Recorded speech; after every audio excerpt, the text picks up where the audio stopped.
back. It's here. It's episode 4. It's BB. I am yours truly, Zain Bando. I am very, very grateful to be back again. And this is my own individual solo sports show. I've had an absolute blast doing this so far. We have a ton to get to in the world of sports this week. But before we do, I need to give you guys a quick reminder to please like and subscribe to ETV as well as follow the show across social media. You can follow and just breakdowns and just breakdowns on Instagram, X, Facebook, and so much more. And of course, you can follow the network across all forms of social media at ETB Network. You can follow myself. Again, my name is Zain Bando. You can follow me at ZanBando99 across social media. I'm a sports journalist for several different publications, and I also host a few shows here, including this very one that you're watching or listening to, as well as the MMA Outsiders, which airs every Tuesday at 7 p.m. Eastern, 4 p.m. Pacific. So if you have not seen episode 83, be sure to go check that out. We broke down a lot of interesting nuggets in that show, including recapping UFC St. Louis, talking about Ryan Garcia's drug test, previewing UFC Vegas 92, Fury Usyk, and so much more. But on this show, it's going to be a little bit more expansive. We're going to be talking about all of the rest of the major sports news that's currently going on, including some combat sports and some other media rights deal nuggets and so much more. So it should be a very fun episode, and I'm excited to get right into it. And we're going to start this episode with Zan's overview, as we usually do. This is kind of the crux of the show, or the meat and potatoes of the show, if you will, where I pretty much give an overview on what's currently going on this week in sports. So jumping right into it, just wanted to get into the first topic that I don't think a lot of people are really talking about, but the promotional tour has begun for Jake Paul versus Mike Tyson. That they're going to have two press conferences. They had the first one, I believe it would have been 2 days ago from the time that this recording is coming out. I'm pretty sure it's Texas and New York are the locations for the press conferences, but nonetheless, a pretty interesting scene for the first press conference. It was the first time that Jake Paul and Mike Tyson were face to face against one another. So there were photo ops for that, and there was also some pretty colorful exchanges shared between both men. Again, that fight is July 20th. It'll be on Netflix in Arlington, Texas, at AT&T Stadium. What I'm gonna be going through with you guys at the moment is some of the takeaways, or some of the quotes, if you will, that were said by Paul and Tyson. If you have not gotten a chance to watch the press conference, please do so. But just for a little sneak peek, here is a few things that Jake Paul said. I'm going to keep this very short and sweet. There was a question from a member of the media about people who doubt him, and he said, "I'm going to show the world that I can outbox Mike Tyson, prove everyone wrong, and show that I will be the one doing the killing." It's a pretty bold statement. On the importance of this fight being a pro bout, for those of you who don't know, it's 8 2-minute rounds. Yes, Mike Tyson is approaching 60 years old, but unfortunately or fortunately, depending on how you look at the situation, it is going to be a sanctioned fight. So, with that being said, on the importance of this being a pro fight, after the contract was signed, we got a call from Mike's team, and they were like, "Hey, he wants to be a pro fight for sure. He wants that. He wants to put it all on the line. I respect Mike for that, and if he wanted it to be that, then let's run it." Okay, and finally, before we get into the Tyson quote, just briefly on Jake Paul talking about Mike Tyson's power. "I'm a natural born heavyweight. This is what I was born to do. To move up into this weight class, I'm going to show Mike who has more power because he's underestimating me. I think everyone else is underestimating me, and I believe I hit harder. I know it's going to be tough. I know I'm going to have to fight through adversity. I know I might even go to the canvas. I'm scared, don't get me wrong, but it's not about the fear of stopping me. It's about going into it. Even though I'm scared, that's what bravery is." And then, of course, from the former undisputed heavyweight champion of the world, just really briefly, Tyson wasn't as detailed as Paul, but I think the most hilarious quote, and in typical Mike Tyson fashion, Someone asked him, of course, about the age difference being about 30 years or so. He goes, "I'm beautiful. That's all I can say." And the crowd went into a obscene laughter, which honestly, who could blame them? It's pretty cool. They're trying to do the best they can to hype the fight. So just so you guys know too, it'll be later this week that tickets will go on sale for this fight. There's several packages to choose from, including a very all-inclusive $2 million VIP package, which I wonder how that is going to sell. But we are in the hype fight mode, if you will, for Mike Tyson versus Jake Paul again. That'll take place July 20th, exclusively on Netflix, free with a Netflix subscription. You don't need to worry about paying for any bundles or anything like that, and so much more. It should be a spectacle to behold, and I will be sure to cover it more as the fight gets closer. So we're gonna move on from this, and we're gonna go into another story that I don't think is getting as much attention, and that is on Olivia Dunne. For those of you guys who don't know, you guys should know this by now. He was in the Sports Illustrated swimsuit magazine. She's obviously a very prominent, or was a prominent gymnast for the LSU Tiger. Or she just graduated recently. She was a class of 2024 grad, and she's also more than likely a pioneer in the NIL space. I think that's something that a lot of people don't give her enough credit for her. She's been someone that has embraced NIL and has made money outside of her sport, in more ways than one, whether it's endorsement deals, Sports Illustrated, et cetera, and does a mix of lifestyle content as well as, of course, gymnastics. And for those of you guys who know or don't know, she is currently dating who was the number one overall pick for the Pittsburgh Pirates and Paul Skees. Well, as we know, he's just got called up to the Pirates. I think it was mid to late last week, and he's slowly but surely starting his MLB career. But it's something off the diamond that I think has not been covered as much as it should be, and that is what ESPN decided to do when Paul Skees was called up by the Pittsburgh Pirates. Of course, Livy Dunn made a TikTok to celebrate her boyfriend's accomplishments, as she should. The TikTok was very much a Livy Dunn themed TikTok. If you follow her TikTok, you know exactly what I'm talking about. I don't need to get into that any further. But what I do need to express is my disappointment in ESPN. They are the worldwide leader in sports. They're someone of authority when it comes to sports news and sports pop culture and all that. And of course, the TikTok showed both of them in celebration together. What does ESPN do, and what do they do across all forms of their social media? They only tag Livy Dunn. There could be several reasons for this. It could very easily be that Livy Dunn has more of a multitude of followers than Skees does. It could be because more people know who Livy Dunn is just from a brand perspective, or it could simply be because they were careless and they didn't remember to hit edit before they posted it.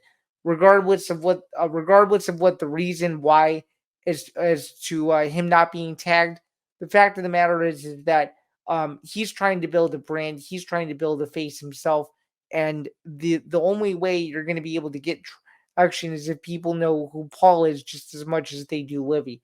So although it may seem like such a minor thing, it just doesn't make sense when you have two people in a video, regardless of what it is, that he should be tagged. And I ESPN's social team, although it's over and they moved on to tons of other content, they should really rethink their strategy, because when they're the biggest sports media platform in the world, the best thing that they should be doing is not making sure that things are 100% accurate. And in this case, to not tag him is a little disappointing in my opinion. But I'd say good for them. It seems like they're super happy together in their relationship. Obviously, that's none of my business, but when I see a mistake on social media, I have to point it out. Although it's a super minor mistake, Ski should get credit where credit is due, and I don't think ESPN did a great job of that. Um, Kind of moving on, um, as well, and I think this is probably the biggest story of this segment of the show, and that is the NFL schedule release leaks. Now in the past, this word "leaks" was used super lightly. There were tons of Twitter and Instagram accounts that were created year after year, that thought they knew the NFL schedule, but they really didn't know the NFL schedule. And now, with the NFL's media rights behemoth and with all of these networks, from Amazon to Netflix to Fox to CBS to whatever the heck I'm missing, to Zone in Canada and tons of other ones. NFL games are being released ahead of tonight's reveal. Actually, it'll be tonight on the NFL Network, ESPN, ESPN Plus. Pretty sure that's at 8 p.m. Eastern start for the reveal, where you will get every single NFL game. I think it's all 276 games, if I'm not mistaken. But with it being said, I'm just gonna, before I get into my opinion on the NFL doing this week thing, I'm gonna tell you currently the NFL games that have been publicized by the NFL that have been officially. So as I pull that up, just to let you know, it's very national TV heavy. It's super national TV heavy, and it's super name value heavy, if you will. So when I reveal the teams, there should be no surprises. So we're gonna get right into it. So as of yesterday, the NFL released the following games. So the first four are gonna be week one, and then the last two are gonna be week two. So here goes nothing. The kickoff game to raise the banner. The Kansas City Chiefs will be hosting the Baltimore Ravens. It's an AFC Championship rematch. That'll be at Arrowhead on NBC. Also, week one, for the first time, I'm pretty sure ever, the NFL is having a game on a Friday. It's the Green Bay Packers and Philadelphia Eagles, a rematch of the 1960 NFL Championship game, which the Eagles won. That'll be taking place in Brazil. And then a couple of Sunday and Monday night games to reveal here. We have the Dallas Cowboys taking on the Cleveland Browns. That'll be September 8th, and um, it'll be Tom Brady's first time in the booth, according to multiple credible sources. And then on Monday Night Football, for the second straight year, the NFL has done it again, assuming that nothing catastrophic happens like last year. Aaron Rodgers and the New York Jets will be traveling to the Super Bowl runner-up San Francisco 49ers in a Monday night tilt on September 9th. And then September 12th, week two, the Thursday night game, AFC East tilt, a battle of what it was the AFC East championship game last year, the Bills versus the Dolphins. That'll be September 12th. And then, of course, another heavyweight style tilt in week two. More than likely, the CBS National Game of the Week with Jim Nantz and Tony Romo, again from Arrowhead. The Cincinnati Bengals and a healthy Joe Burrow traveling to Kansas City to take on the Chiefs. So those are just a couple of the games that have been formally announced by the league. And again, as I alluded to, Wednesday, 8 p.m. Eastern, NFL Network, ESPN2.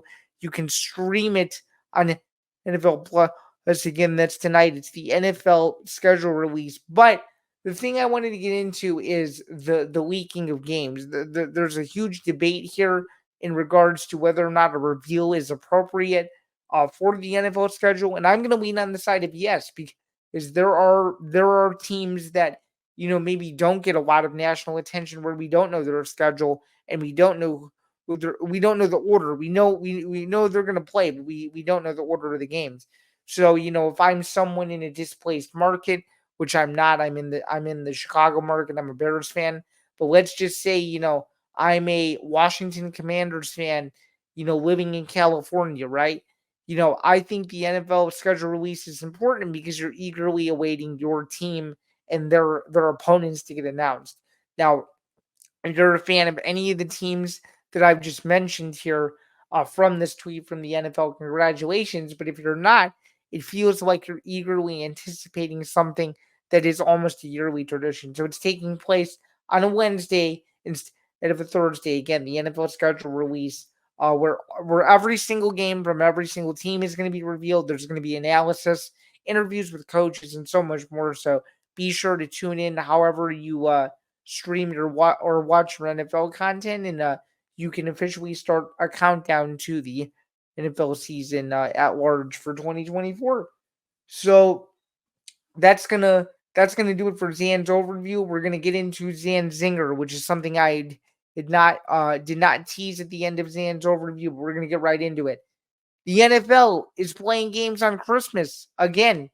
Um, the NFL is playing games on a Wednesday. For crying out loud, which is unfreaking believable. So, for those of you who don't know, it's more than likely going to be Netflix that's doing these games, and it's clear to me that the NFL is indirectly telling the NBA to go screw off. The NFL wants all the power. They want everybody to tune into the NFL almost every single day of the week, including on Christmas. And this is something that the NFL, until the last couple of years, stayed away from almost every year, and said we won't go on Christmas. That's the one day we won't have games. And as they say in a lot of very famous sayings, money trumps everything. And in this case, the NFL probably got a deal they couldn't refuse. So they're like, screw it. We're gonna do Christmas Day NFL. Um, I am indifferent on whether or not I support NFL games taking place on such a sacred holiday, but in my opinion, I don't believe that Netflix should be the carrier of these games. Netflix is a entertainment streaming service. They're not a sports streaming service. I understand they're trying their hardest with the Mike Tyson Jake Paul fight to see if they can get it off the ground. No doubt about it, it'll more than likely be Netflix's biggest sports undertaking that they'll ever have. It'll be the most watched thing in the history of Netflix, which is crazy to think about. But nevertheless, this is too much of a risk. If they don't pick the right games for that week, it's not going to be good. And then, of course, you also have college football that you have to worry about. There's the potential for NBC to pick up rights to games on December 21st, which would go against the college football playoff schedule. As you know, they've expanded the playoff from 4 teams to 12. So you have a decision to make as to what football games you want to watch. Regardless of the case, though, it's an NFL overload. And I think, again, as I alluded to a week ago, streaming is trumping everything. People either need to get with the times or they need to find alternative ways to watch because it's all going the streaming route. And eventually, in the next couple of years, the big three, they're not going to be TV networks anymore. The big three, there's going to be some combination of streaming services. The big three, more than likely, will probably be like Netflix, Amazon, and ESPN Plus, or some sort of variation like that. Nevertheless, just something to keep in mind that Christmas Day, you might need to either A, have a streaming device or figure out how to get one because that's going to be the only way you're going to be able to watch the NFL on Christmas Day, more than likely, as well as, of course, the Black Friday game and, of course, the Thursday games on Thanksgiving as well. So just something to keep in mind as the NFL season draws closer and is a couple months away. And that leads me into a perfect segue into the news that is currently breaking, and that is that Netflix, Apple TV, and Peacock will team up to form their own streaming bundle, courtesy of Comcast and NBC Universal. And I I personally think that this is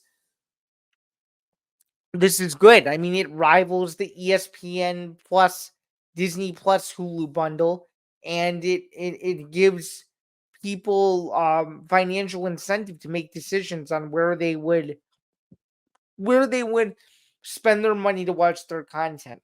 Um, to be frank, I have all three of these services separately, so I don't know if I would bundle them together just because I don't really watch a ton of Apple TV Plus, and then the only time I use Peacock is for exclusive Big Ten football and basketball games. And Netflix is really only if ever there's any new shows on that I'd rather watch, um, just because they're out and they're brand new. But I let's see, I I guess what I could say is that Comcast is making a move. They want to stay in the business. They want to show that they're a big player. And as I just alluded to, people are going to have decisions to make on where they want to spend their money. And that's going to be a big, big, big question mark going into this year with sports and entertainment and whatever is where are you spending your money? Obviously, as I alluded to a week ago, the UFC has ESPN Plus right now. We don't know what they're going to do starting in 2025. If they're going to stay with ESPN Plus, or if they're going to decide, hey, we already have UFC Fight Pass at our disposal for the rest of the world, or we're going to go into another streaming platform that either no one's ever heard of, or people have heard of that's still new and they want to get into the space and they want the rights to it. So I think from a TV standpoint, there's a mix of what this could be, but the one thing that they have to be worried of is delays from the live feed, worry of spoilers, worry of people not being able to order the right service, making sure that everything processes correctly. Kind of all the things I alluded to a week ago. They have to make sure that they're doing their due diligence and making sure that customers of all three platforms are catered to in the best way possible. And the only way they're going to be able to do that is giving the people what they want. So hopefully, Comcast, Netflix, Apple TV, and Peacock have something up their sleeve, where people can feel satisfied. And as a biased Big Ten supporter and two-time alumnus, I do hope that from Peacock's perspective, that at the very least, if you're getting this bundle, you should be able to get access to all the Big Ten content, regardless of which team you support. So hopefully they figure that part out as well. Or we could just give people like a discount code that could make people's lives easier. That's, I guess, all I can really say. But yeah, I guess kind of alluding and moving on from that, we're gonna get into Zan's look ahead, and as you guys know, this is the segment where I, basically break down, what's coming up in sports. Um, as you know, I was at UFC St. Louis a week ago. Derek Lewis, Rodrigo Nascimento. Good card, fun live experience. Great to be there with Brett Cagle. A lot of exciting fights on the card. Getting to go to the weigh-ins, meet Dana White. That was super cool. Getting to see a brief tour of the octagon after the weigh-ins was also super cool. And then sitting cage side for Billy Goff versus Trey Waters. That was an excellent prelim. If you guys haven't seen it, go check it out. Easily the best fight of the night in my opinion by far. But the UFC schedule is quickly moving along, and it's going to be UFC Vegas 92 this upcoming Saturday from the UFC Apex. It is the last UFC event the uh, of the May calendar, if you will, and it's headlined by Edson Barboza and Lerone Murphy. Super intriguing bout at featherweight. There's also some very interesting prospects on the card. It's also an early start. We broke down UFC Vegas 92 and so much more on the MMA Outsiders episode 83. But to give you guys a brief rundown on where I currently sit in terms of predictions and who I'm taking for the main event, I'm currently sitting at 110 wins at the moment as I went 7-5 last week on UFC St. Louis, and I am picking Edson Barboza to win this fight over Lerone Murphy and hand Lerone Murphy his first ever MMA loss, just because I think Edson Barboza has way more UFC experience, has been in the octagon for over a decade, has great striking power, and has been in 5-round fights before, something that Lerone Murphy has yet to do. So I think this is one of those fights where as long as Barboza stays composed and as long as he picks his shots well, he should be able to get the win. But you can get the full breakdown on UFC Vegas 92 again on the MMA Outsiders episode 83, and you'll be able to see everybody's picks from all of our show hosts, including producer Pat Dana, on Saturday morning when the UFC picks reviewer graphic is posted to social media. And speaking of UFC reveal graphics, as a memento, when I was at UFC St. Louis, I was given this. You can't really see it, but it essentially is the bout order card that you're used to in social media. So this was a little bit of a collectible that was given to me at UFC St. Louis. Um and just to clarify from the NFL segment, according to my producer, Adam Schefter has clarified what's what this whole term schedule weeks actually means. This is what it says. Just wanted to give like this quick note here before we move on. According to Adam Schefter on supposed weeks, these are not scheduled weeks. These are coordinated network announcements. Each of the NFL broadcast partners is announcing a key 2024 season game prior to the full schedule release Wednesday night. Hence why you saw some announcements for Thursday night football, Sunday night football, and Monday night football as well. So we just wanted to clear it up in case anybody was confused regarding weeks. But back to UFC Vegas 92, that is this Saturday beginning at 7 p.m. Eastern, 4 p.m. Pacific, same time as UFC St. Louis. And then, of course, the UFC, it's a week off before going to Newark, New Jersey for UFC 302, headlined by Islam Makhachev versus Dustin Poirier for the lightweight championship. So it's a brief overview of UFC Vegas 92. Now we're gonna move into what is currently going on in the NBA and NHL playoffs, because it seems like there's a lot going on there. So in the NBA playoffs, the Oklahoma City Thunder and Dallas Mavericks are tied at 2 games apiece. The Boston Celtics seem to have a stranglehold on the Cleveland Cavaliers. Indiana and New York is tied at 2 games apiece. Nuggets and Timberwolves. It's a good series for those of you who are able. You can catch the playback live stream of that game tomorrow night. As that series is slowly but surely getting really interesting. On the hockey side, it looks as if the Rangers could blow a 3-0 lead. The Rangers currently lead 3-2 going into Game 6. So there's a lot riding on that as the Rangers are the President's Trophy winners, and of course the Dallas Stars, after losing Game 1, have won their next 3 games and have the Colorado Avalanche on the brink of elimination. Vancouver and Edmonton is also a super awesome series as well. So there's a lot of parity and a lot of excitement around the NBA and NHL postseason as we are getting very, very, very close to the NBA and NHL conference finals, which still has a lot to be decided. But I'm going to stick with it and say that the Rangers are going to make the Eastern Conference final, likely against the Florida Panthers. And then out of the West, I think you're going to see Vancouver knock off Edmonton, and then of course I think Dallas holds off Colorado's.